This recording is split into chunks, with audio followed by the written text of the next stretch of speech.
We are the Association for Child and Adolescent Mental Health, or ACAM for short, and this is ACAM Learn. Welcome to Mind the Kids. I'm Dr. Jane Gilmour, Honorary Consultant Clinical Psychologist and Child Development Programme Director at UCL. And I'm Umar Toseeb, Professor of Psychology at the University of York, focusing on children and young people's mental health and special educational needs. In each episode, we select a topic from the research literature and in conversation with invited authors sift through the data, dilemmas and debates to leave you with our takeaways for academics and practitioners. Today, we'll be discussing the relationship between adversity effect and internalizing psychopathology. This episode is called Protecting Mental Health, the Power of Positive. So, often on this podcast, we talk about negative experiences. So I think lots of when we talk about mental health and the related things, it's mental health difficulties or bullying. And I think that is somewhat representative of the field in general, because we seem to focus on when stuff goes wrong. But it does paint childhood and adolescence as in a negative picture, that lots of things do go wrong, but then lots of things do go right.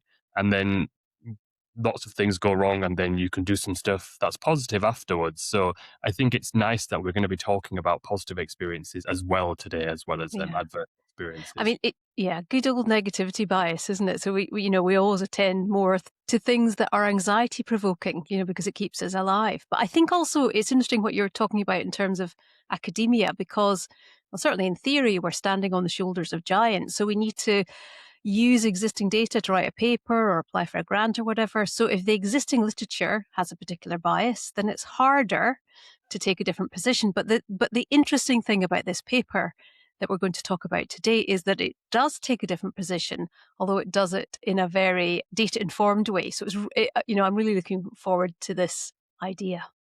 Yeah, and I think going back to that point about representative of the field, I was at a conference, I think it was like last year or the year before, and it was on child and adolescent psychopathology. And I remember talking to some people there after the second day of the conference, and I was like, oh, this is exhausting, because it's my whole work is around the negative things of mental health difficulties and the problems that children experience. And you come to a conference and that's all everyone's talking about as well. And I was like, over the years, I think I genuinely got to a point where I was just like, oh, maybe I should focus on something a bit more positive. But maybe it was just because I was just in a different part of the world. It was really hot, and I was just like, oh, I can't do this. But I think it was a moment of realization. I was like, maybe I should just do more positive stuff. I don't think I've managed it, but it did occur to me that we were just looking at lots of negative things.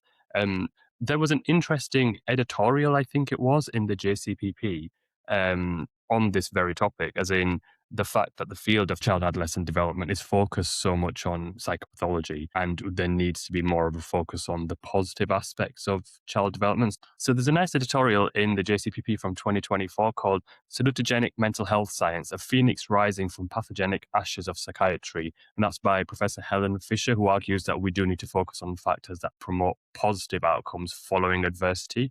And that's exactly what we're going to be talking about today. Yeah. So I think that sets this up very nicely. I'm really interested in the idea of positivity, positive effect, and its relationship to optimism. And obviously those are two separate constructs. But there is a fair literature indicating that if you're optimistic, you're more likely to construe something positively and therefore have a positive effect. And there's a really nice meta-analysis, actually. Alecron and colleagues looked at this concept across lots of different settings and demographics and so on. But the reason in particular that I find this interesting is that, of course, optimism to some degree is a stable trait across the lifespan, but it's also a teachable skill. So in other words, there are some strategies that one can use to develop one's optimism and therefore one's positive effect. The other thing that's interesting about optimism is that it can act as a buffer in stressful circumstances. And there's an emerging literature suggesting that optimism in parents will predict a better outcome for children who are living in adversity. So, in other words, the parents are construing, we hypothesize, meaning in their environment in a more positive way. So, that might mute those negative effects. So, this is particularly pertinent for our paper today because we're going to think about the outcome of young people who've had early experiences that are aversive and think about those individual children and those groups of children who may have a vulnerability in that area. I think it's a really important topic, as you say, that is underrepresented in fields of study in general. Shall we bring the guest in? I think we should. We've got Let's some do it. questions to ask. Yeah. So many. Today we're joined by Dr. Jamie Hanson, Associate Professor at the Department of Psychology, University of Pittsburgh in the US. Jamie is the lead author of the paper Positive Affect as a Developmental Mediator of Early Adversity and Internalizing Psychopathology, published in the JCPP. Welcome, Jamie. Thank you so much for having me. I'm excited to talk about the work. Yeah, fantastic. Now, I'm going to kick off with a question just about definition because for those new to this literature, it's important to get our context clearly defined. So could you differentiate between the early life adversity event and how that might relate to ACEs or adverse childhood events? Yeah, so early life adversity, or sometimes in the paper we say ELA, is a much larger umbrella term that encompasses these adverse childhood experiences that many people may know. Adverse childhood experiences like child abuse, child neglect, being exposed to violence. But early life adversity kind of has a bit of a bigger flavor, a bigger umbrella that it kind of captures. So there's a little bit of things like household dysfunction, neighborhood safety, the family environment, parental monitoring. And the idea is that you may have these cumulative challenges and how we defined it in the paper in this early life adversity space. Things may cluster together, but they may kind of keep continuing to add to your risk. And so that's what we looked at. Lots of people may be familiar with the ACEs or the adverse childhood experiences from some work in California initially, but that has gone kind of around the globe at this point. Those tend to be about 10 different experiences that, again, are child abuse, child neglect, emotional abuse, emotional neglect. But this is a bit of a wider frame because we think that multiple different kinds of experiences in kids' lives that may be difficult or challenging or stressful may kind of convey and increase risk for different kinds of mental health and different kinds of just developmental challenges. Yeah, that's really useful because it's encompassing these kind of societal and community ideas as well, and perhaps more diffuse ideas in terms of an experience, but nonetheless one that is impactful, as we will see as we go through your paper. That's really helpful. And I just want to dive in with some terminology here. So your paper, part of the paper focuses on positive affect. I just want you to start off by telling us what positive affect is. And would I be naive to assume that positive affect is just the lack of negative affect? Yeah, so this is a really interesting and good question, and kind of relates to how you kicked off this chat and some of your remarks early on. So we're really trying to look at these, I would call them approach emotions, things like joy, enthusiasm, excitement, hope, contentment. When you're really kind of energized and engaged with kind of the world around you, and it isn't just the absence or the lack of negative affect. The field, I think, has really historically looked at negative affect and negative emotions, things like fear and anger, and how maybe these are impacted by adversity. But we're trying to take a different kind of tack and a different spin here because we think that these things like joy and happiness, being excited about what's going to happen at school or what's happening in your family, are really important and might be kind of a really under-focused, underexplored space of research, and that we need to kind of think about more. But to your question, we can think about having mixed emotions. We could both be quite joyous and quite angry or concerned about something. And so we can have both of these things at the same time, or only one of them. And so they are unique and independent. And so you can think about at any moment in your day, you might be really excited about something that's ongoing, but also a little bit nervous about it. But I could be nervous about this podcast, but be excited to do it. Or I've done these kinds of things before, given talks, and so I'm just kind of excited to do it and not that fearful. And so negative and positive affects can be quite independent, and they are unique from one another. But interestingly and notably, we haven't really focused that much on these kind of joy, happiness, reward-related positive emotions as much when we've kind of started to focus on adversity and mental health. Do you have ideas about why that neglect has happened? I mean, we hypothesized a bit at the beginning, but is there a reason, a theoretical reason, or in terms of objectively measuring, or do you think that's just a reflection of our negativity bias? I think it's really, at a starting place for two reasons. First, a lot of different um, challenges in mental health, forms of psychopathology have kind of negative emotions, negative affect at their core. I think about depression and anxiety. Everybody thinks about, well, you have a sad or blue mood, or you're keyed up and worried about something in the environment, in the case of depression and anxiety. And that kind of just that centrality made it something that was just very intuitive to focus on. Um, Notably, however, I would push and say depression still has a component of we would call it anhedonia, or the lack of positive affect. Things don't make you feel as happy when you're sad and blue. So part of it is, I think, the problems we've focused on have this kind of negative affect, negative component to it, very intuitively. The other thing is a measurement problem. So when we bring people into the lab, it's really easy to make people feel negative.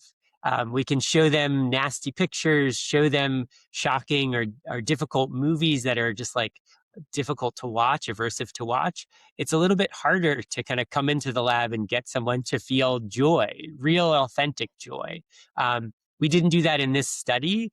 We measured just people's self-report of positive affect, but we're doing some future work, ongoing work that's trying to get at inducing positive emotions in people. And I think that's the kind of this place that the measurement, operationalizations, and moving those things around, manipulating them in the lab have just been more difficult. And so that's kind of, again, been a place where that wasn't our first kind of target of investigation when we were doing this kind of work. It was very negative in focus, but I think we've started to realize that these things are independent, negative and positive emotions, and we need to kind of continually focus on them, because you could be both high on a negative affect, have fear, some anxiety or concern about something, but you could also be low on positive affect, not have any excitement or joy. And those things still matter and may uniquely and independently contribute to your problems in mental health. Can I ask, and you may not be able to share it yet, but how are you going to induce joy in the lab? So one of the easy and starting points that we're doing is first just watching kind of films and lots of kind of interesting, engaging movie clips. We've been going through and scouring kind of Pixar and kind of different kinds of adolescent appropriate like video libraries. I spend a little bit too much time on YouTube looking for what I think would be interesting and notable to a 13-year-old, and also pull in my daughter to get her assessment of whether she thinks something is of interesting and kind of notable and joyous. But you can think about clips you may have seen on social media or YouTube that kind of cause you to just brim up with some excitement and happiness. And so I think we've been trying to do that. And we're trying to do that in the MRI scanner. And so that's been a kind of novel wrinkle that we've been doing. People have been doing more neuroimaging in an fMRI environment. It's a little messier, a little harder, but I think that's a big piece of it. And then we're trying to give people unexpected rewards. We're actually doing a big grant right now where people will get a text message throughout their day. And sometimes the text messages will be, you've won some extra money. And so you could think about if you were going off to a meeting or going off to school or going off somewhere and you got a random message that said, oh, here's an extra $15. Like that might kind of at least put a little bit more spring in your step and be an unexpected kind of moment of, oh, that's great. I can use that for something. And so I think we're trying to think creatively in this space to kind of think about kind of inducing it and manipulating it, changing it in small and sometimes bigger ways. So it's an intervention right there, TV and surprises. Yes. Yeah. That's great. Can I just pick up on theory here? So when you were talking about positive and negative affect, what came to my mind was the two continua model of mental health. So these two things exist on a continuum, and they're potentially two perpendicular continua. And is that the theoretical framework that you would use to conceptualize positive and negative affect, or is there a different one that's similar, that's more specific to affect? I think in terms of positive emotion, especially in these positive affects, I like to think of them as both their own strength and also buffering against some deficits. And so some theoretical models have started to pull this in, but I think about happiness and joy as just something that leads to positive mental health and positive outcomes in general. If you're more engaged and excited just in your everyday kind of day-to-day events, it makes, you're just kind of jumping out there and kind of doing more. You might be a little bit more excited and people are more excited to engage with you. I'll try not to get too excited or too enthusiastic, but I tend to be brimming with excitement and joy a lot of times and motivation.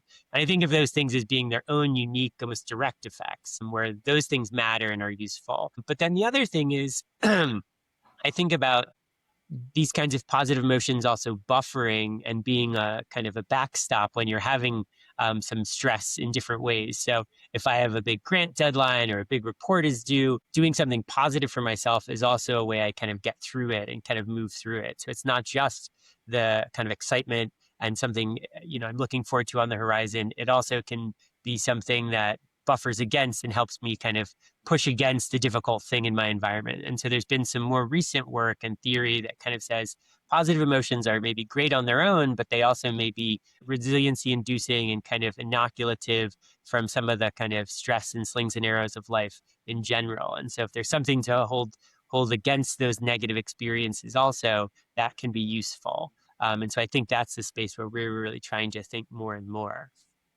So I think you've answered my next question, but I'm going to ask it anyway, because I think that just in case you want to expand. So my next question was about causal pathways between early adversity and subsequent psychopathology.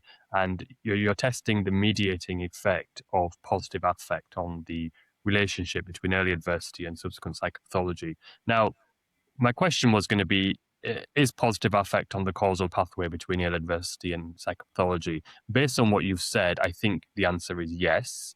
You would expect it to be on the causal path.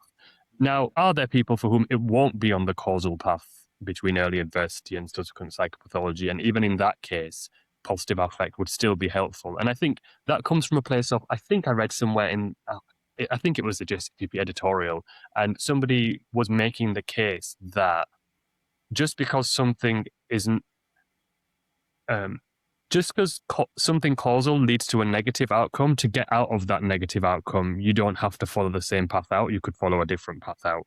Yes, and so there's a lot to unpack there, but the biggest thing that is really, I think, special, and I just wanted to highlight for a moment in the paper, is this focus on heterogeneity. And so I think about decomposing, breaking down groups, which we don't often do. One of the things that happens in the paper is we look at trajectories of positive affect development, or just levels of positive affect in terms of their trajectories over time. So this is a couple-year study that uses a really big, very kind of well-known cohort in the US called the Adolescent Brain and Cognitive Development, or ABCD cohort, which many folks likely know about.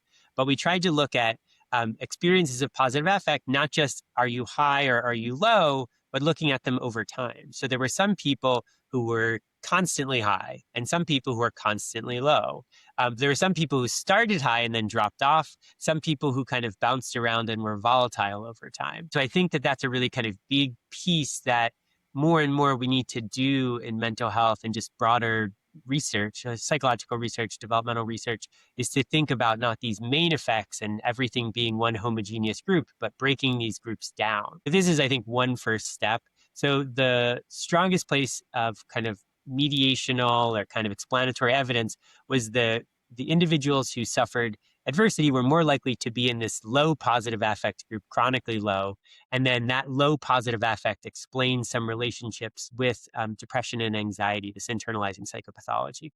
But as we move forward in the kind of next series of projects we're doing, we'll try to think about, well, can we think about multiple forms of affect, so negative affect and positive affect, and might there be different kind of, again, clusters of people, trajectories of people. You and I could both be high positive affect, but maybe one of us has high levels of negative affect pretty consistently, and one of us has levels of negative affect. And that could be particularly useful to think about, are there subtypes or subgroups that are present here, and might we want to triage or spend energy to really kind of intervene with certain groups versus others? And can we identify constellations of risk factors that might be working in some synchrony to really put people at risk or have challenges? And so the next kind of element of this work is do some similar kinds of breaking down negative affect trajectory and change over time, and then look at what trajectories people are in terms of these positive and negative affect, kind of these different emotional groups,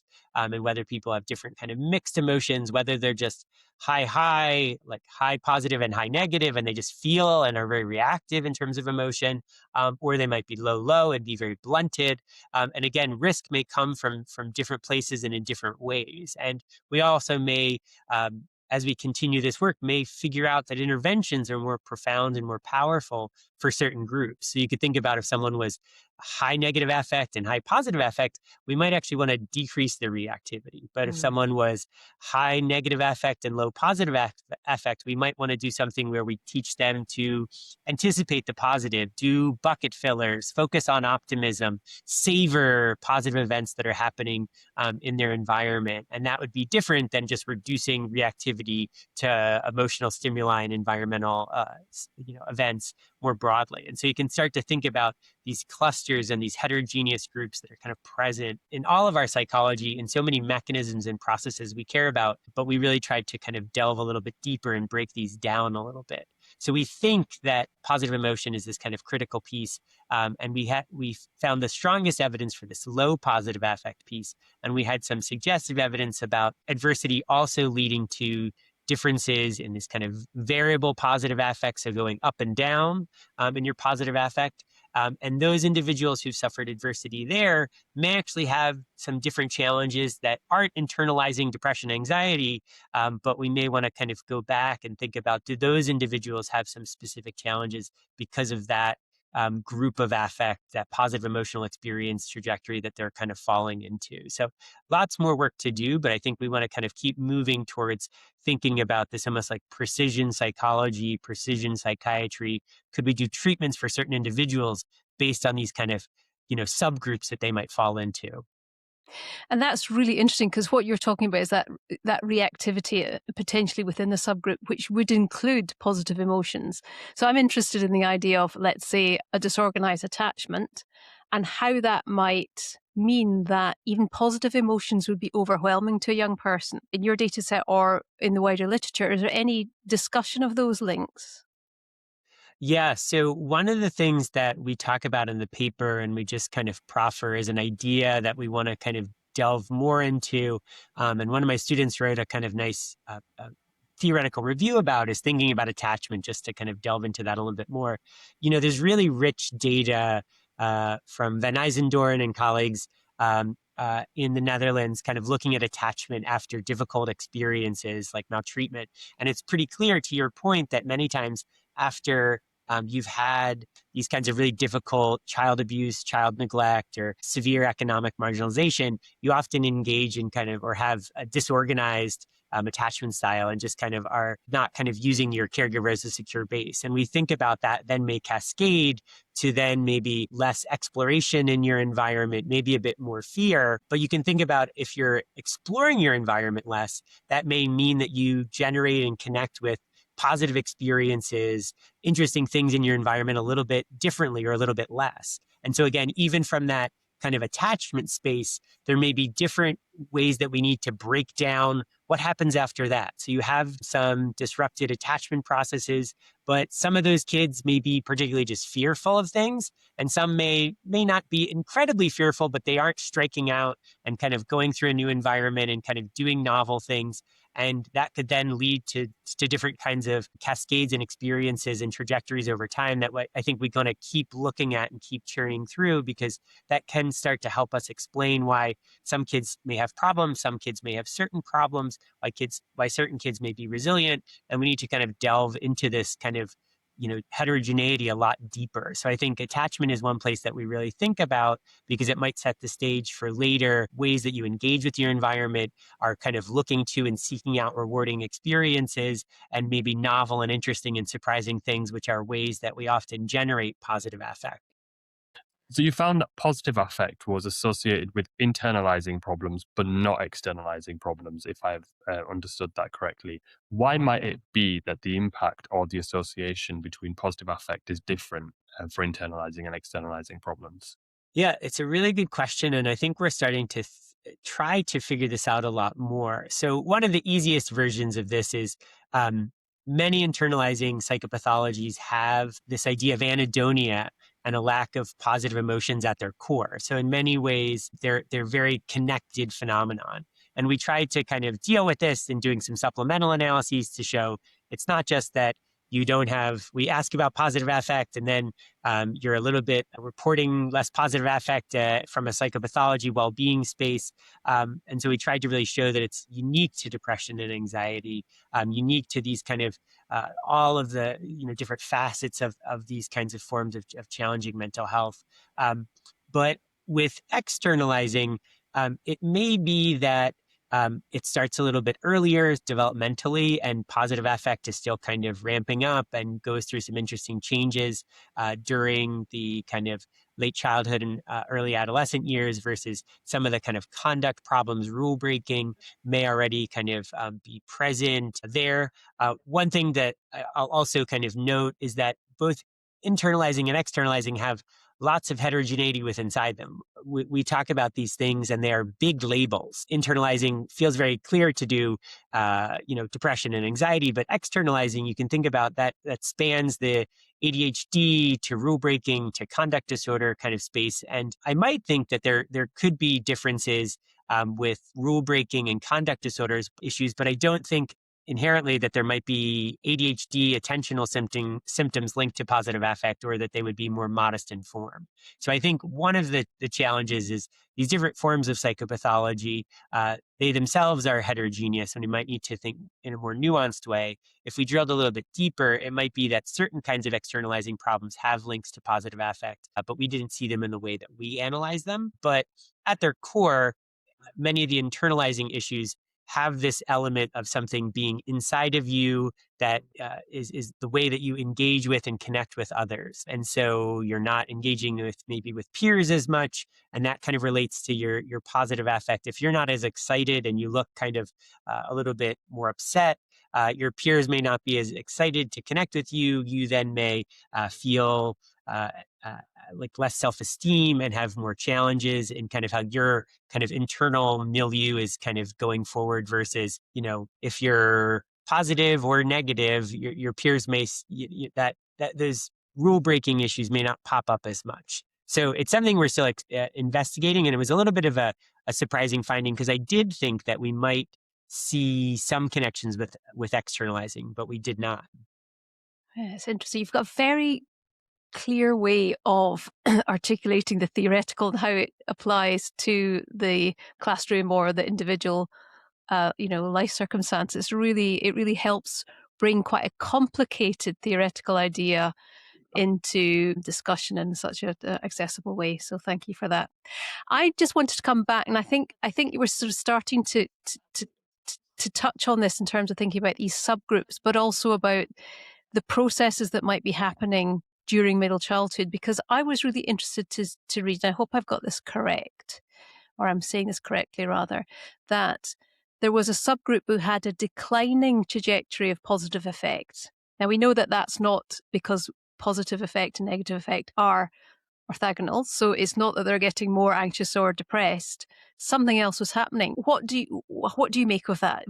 So a couple different notes here. So one of the things that's important to contextualize is some of this project was done in COVID, as the pandemic was really kind of crushing many.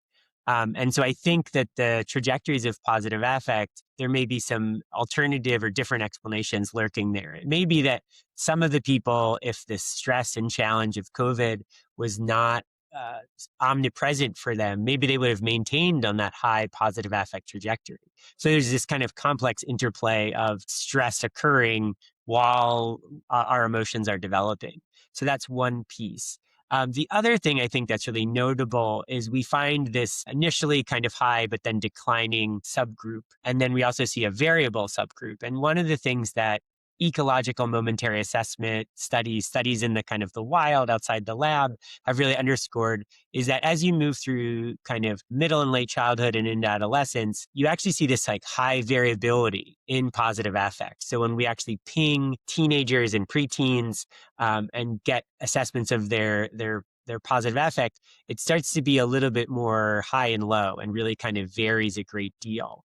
And I think about also the kind of spaces and places that kids are engaging with and living in. And so first and foremost, I think about the peer context, and sometimes friendships become, number one, very centralized and very important as you get into late childhood and early adolescence. Peers take on this incredibly dominant or large role as kids are kind of moving outside the house, spending more time without their parents and their kind of immediate family.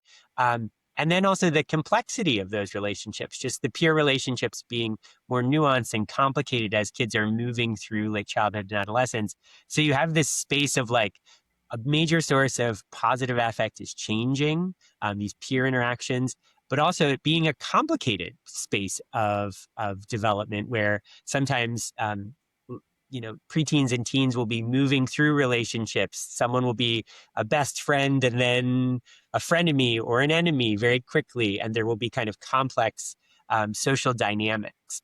The other thing I think about is the context of school, which is just school starts to pick up and be a lot more complicated. My 8-year-old can kind of run rings around her math class at this point. But as she moves through, it will be more and more complicated. You get more substantive and often challenging feedback where you may not be able to succeed as well as you get into kind of middle school and high school in the United States, where the content becomes a lot harder, but it's a place that kids are spending a lot of time.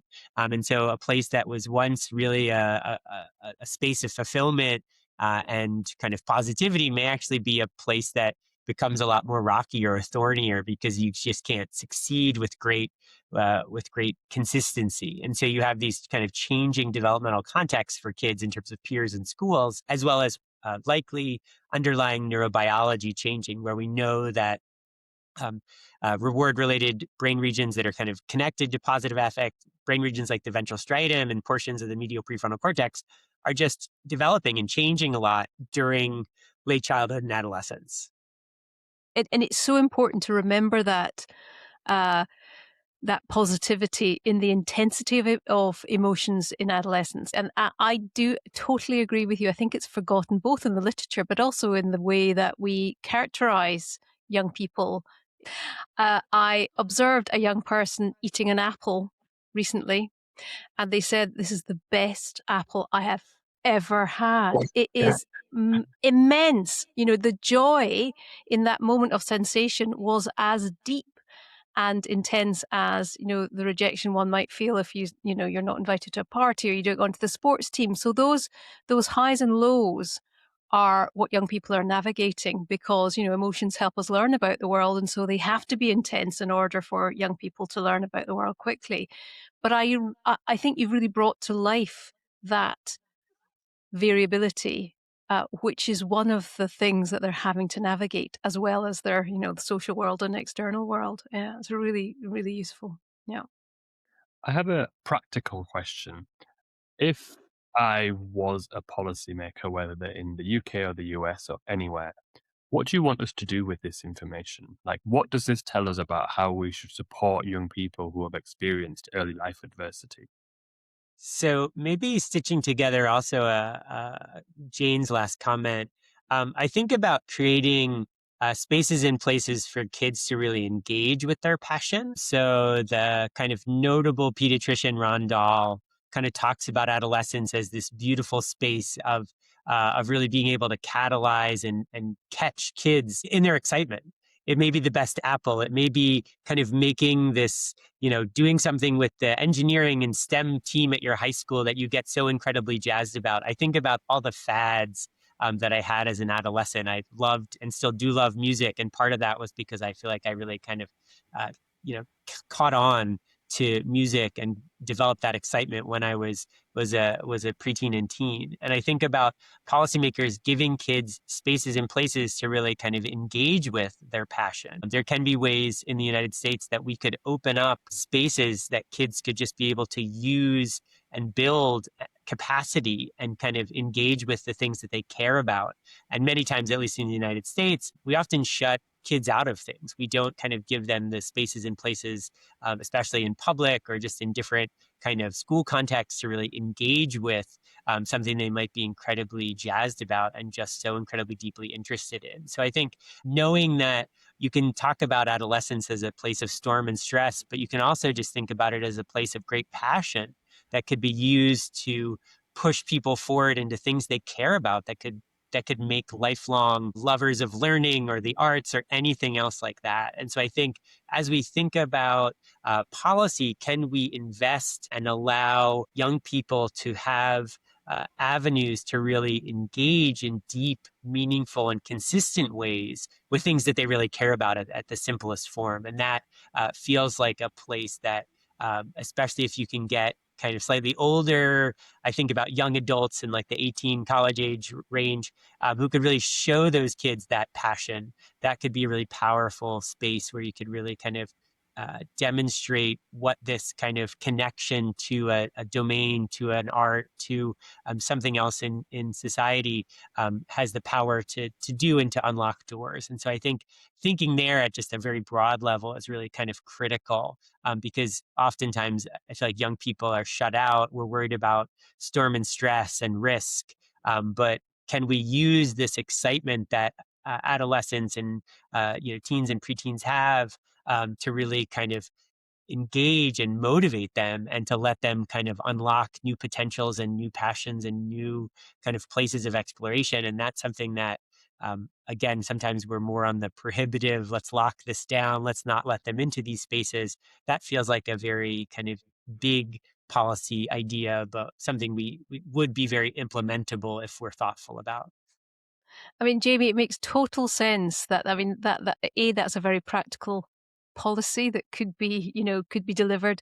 But as you're talking, it makes absolute sense that you reference Ron Dahl, because he is somebody that stands with you as well as somebody in academia who delights in, or you can sense his delight in, young people's passion. And I remember him talking about heartfelt goals during adolescence, and that really helped me consider how to connect with young people who are struggling. It was such a important piece of conceptualization, if you like. This is just about finding what matters to you and making that a positive experience. And so I'm really, I'm inspired by your paper and delighted that we've had this opportunity to talk about positivity and policy and ways forward. It's been such a treat.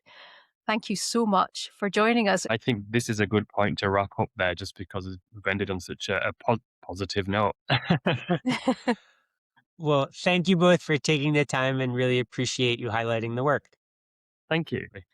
What a positive conversation about Wasn't it? things. Yeah, I enjoyed that, because like I said at the beginning, we always talk about negative stuff, and that's fine, because we need to, and also it's necessary. And, sometimes, a lot of the time, we learn a lot by talking about the negative experiences, and that is what the literature is about. But here it was good because, it's not just, this is what happens when things go wrong in childhood. This is what can be done after things have gone wrong in childhood. And that was really nice. Exactly. It was life affirming, wasn't it? To start to think about, without avoiding the real and pressing concerns that one has about, for example, internalizing psychopathology. Here is something that we can encourage. And I thought what was particularly important, sort of theoretically, we touched on it, there was such a lot to talk about, was the idea that it characterizes the protective factors for internalizing disorders, which implies that there is, or uncovers rather, the mechanisms of change in strength-based programs, because sometimes there's a bit of a black box, if you like, between strength-based programs and a positive outcome. But these data suggest that this might be the process by which outcomes are improved. And we didn't really, I think the policy that Jamie talked about was really interesting. The idea of having spaces and places to find your joy. I mean, that's a very easy thing to operationalize in so many ways because it's a simple thing to do. I also wondered about other strength-based programs, like there's a classic one, the Penn Resiliency Program. I'm sure you know of that one, Jane Gilmour and colleagues, which is grounded in cognitive behavioral and interpersonal therapy, as well as some social and emotional connectedness. And that idea, sort of coming back to the sorts of ideas I was talking about right at the beginning about these trainable skills and optimism, really plays on the idea of exploring cognitive flexibility, thinking about for example, cognitive restructuring, if using an ABC model, my aversity, my belief, and my consequence, and playing with the perceived consequence of something, thinking about alternative beliefs, and exploring cognitive flexibility, because cognitive flexibility is a really important attribute for developing resilience. So there's so much that it is immediately implied in terms of ways forward following these data. It was both positive and also implied interventions. So I think around this time in 2024, there was a report from the Education Policy Institute who found that participating in sports and other hobbies at secondary school was associated with positive outcomes for pupils by the time they reached their early 20s. But not all pupils have equal access to these activities and their benefits. And I think the government is trying to do something about that. Whilst I think that what we've discussed today is kind of on the same thing, it's kind of like, well, let kids do more of what they enjoy to cultivate that positive affect. I wasn't sure when that was announced, or whatever that policy was, whether it was evidence-based, because I would have thought the kids who do more of what they enjoy are the kids who are probably in a more privileged position to be able to do that and come from more affluent families and those kinds of things. And I don't think we got to the bottom of that based on this conversation, but I do think that based on what Jamie said today, there is some value in encouraging more children to take part in those extracurricular activities outside of school if it does induce positive affect. I mean, and positive affect may well be one of the outcomes, and I think that's, as I understand, Jamie's data is one of the few papers to explore that. But I think what is established in the literature, particularly, for example, a protective factor for developing conduct disorder is knowing and understanding that you have a skill. It can be anything. So that could be, that you do woodwork or football, or, that you are good at something. And having if you are not somebody who, for example, engages in the curriculum, maybe these extracurricular activities allow you to have that sense of mastery on something. And that is very important for protecting against the development of conduct disorder. It probably also increases your network and your social connection and all of those things. So there's probably lots of things within the extracurricular activity delivery that has a positive outcome. It's really interesting, though. I just add that we're doing a trial where we're looking at adventure learning based activities in schools, and whether that improves pupils' like self-esteem and resilience and positive functioning. And one of the mechanisms of change that we're hypothesizing is if you're doing activities at school which involve like group work and teamwork with other people at school, and you enjoy them and benefit from them, then you increase that sense of belonging to school as a community that you're part of. And I think that is also linked to well-being. So I think that is another mechanism through which these kinds of activities might lead to positive outcomes. We're at the beginning of the trial. We haven't even started yet. We're recruiting schools. So like, watch this space in 2 years' time. Yeah, well, let's talk about that one. I'm so interested in that. I love the idea of adventure learning. Yeah, it's two different types. There's the in-school adventure learning, and then also like going on a residential for like 3 days adventure learning. So I imagine it's going to have a positive effect, but we'll find out. Wow, that sounds really interesting. Yes, we'll come back to that one. Circle back 2 years from now. So what would your takeaway be from an academic point of view? from an academic point of view, I would like us as a field to shift so as you were saying earlier, a lot of what we do builds on previous research.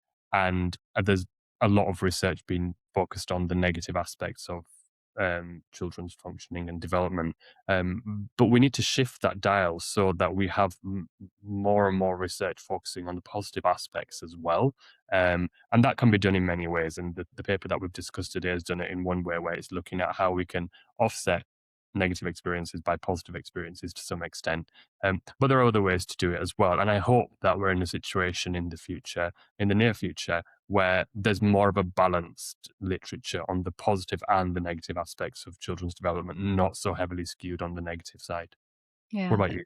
That's great. I mean, I want to talk about balance as well, funnily enough, because I've talked a little bit about some cognitive behavioral techniques, for example, that do help generate optimism, at least in the moment, and sometimes in the longer term. But I don't want to give the message that one can logic your way out of trauma and its pernicious effects, because those social and emotional aspects are really important too. But I also think that these data suggest that there's a window of opportunity in middle childhood for prevention. And so a strength-based program, for example, could protect young people from developing psychopathology and also offer them some generalizable life skills. So, I mean, it's really important to think about that power of positivity, Umar. Let's end it there. Again, we're ending every section of this episode with, we're ending on a positive. But this is all positive. Okay, join us again next week, and we'll be speaking to Jean-Francois Trani about psychosocial interventions in Afghanistan.